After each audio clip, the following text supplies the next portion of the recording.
और अब आगे बात अमेरिका के पूर्व राष्ट्रपति पर हुए गोलीकांड की। ट्रंप गोलीकांड में सीक्रेट सर्विस चीफ ने इस्तीफा दे दिया है। किम्बर्ली चीटल ने प्रमुख पद से इस्तीफा दे दिया है। ट्रंप कांड में चीटल ने सीक्रेट सर्विस की चूक को माना था।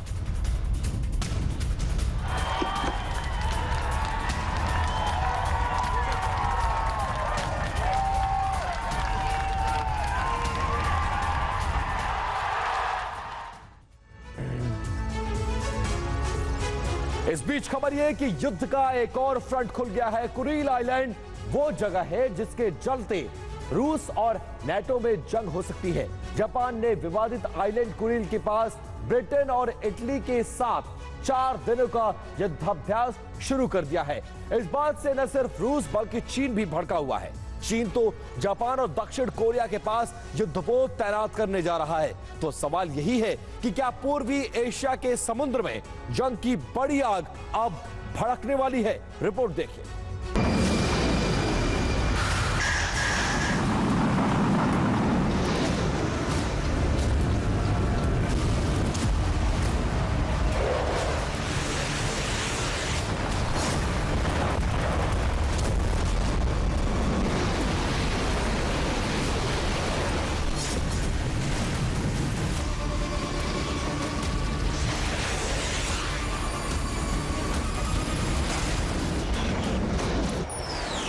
विनाश का कुछ ऐसा ही बवंडर पूर्वी एशिया में आ सकता है।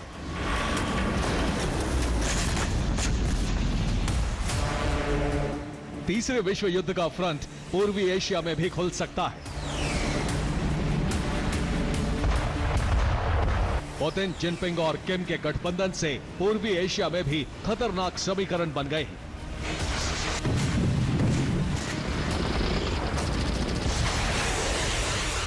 ये वो समीकरण है जिससे अमेरिका समेत पूरा नेटो डरा हुआ है।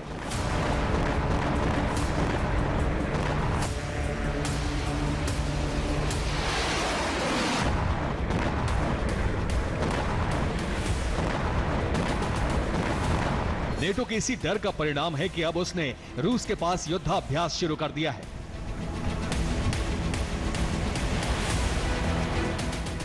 ये युद्धाभ्यास जापान, ब्रिटेन और इटली कर रहे हैं। ये ड्रिल 4 दिनों तक चलेगी। F-22 समेत नेटो के सभी अत्याधुनिक विमान शामिल हो रहे हैं।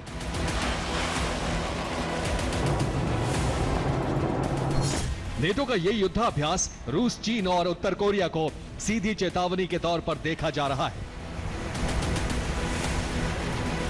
जापान, ब्रिटेन और इटली ये संयुक्त युद्धाभ्यास कुरील आइलैंड के पास कर रहे हैं।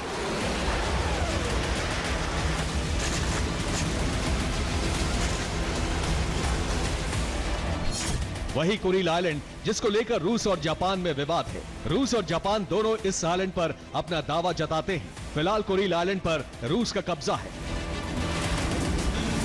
जापान इसी कुरील आइलैंड के विवाद को हवा देकर वॉर एक्सरसाइज कर रहा है, लेकिन रूस इस युद्धाभ्यास से भड़क गया है क्योंकि ये युद्धाभ्यास कुरील के पास हो रहा है। रूस कुरील को अपना इलाका मानता है। इसका मतलब ये हुआ कि नेटो देश रूस की सीमा के पास ही शक्ति प्रदर्शन कर रूस को ललकार रहे हैं, जो पुतिन और उनकी सेना को किसी भी सूरत में स्वीकार नहीं है।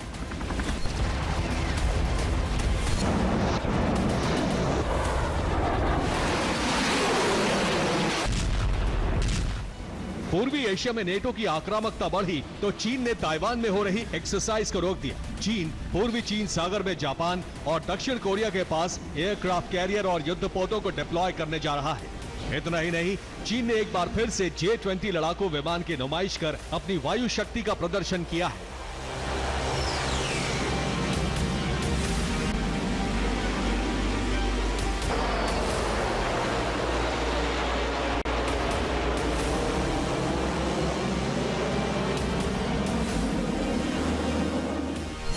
इतना ही नहीं, चीन बड़े पैमाने पर सैनिकों की भर्ती करने जा रहा है। इसी तरह रूस ने भी सैनिक भर्ती अभियान शुरू कर दिया है। माना जा रहा है कि सैनिकों की यह भर्ती नेटो से युद्ध के लिए की जा रही है।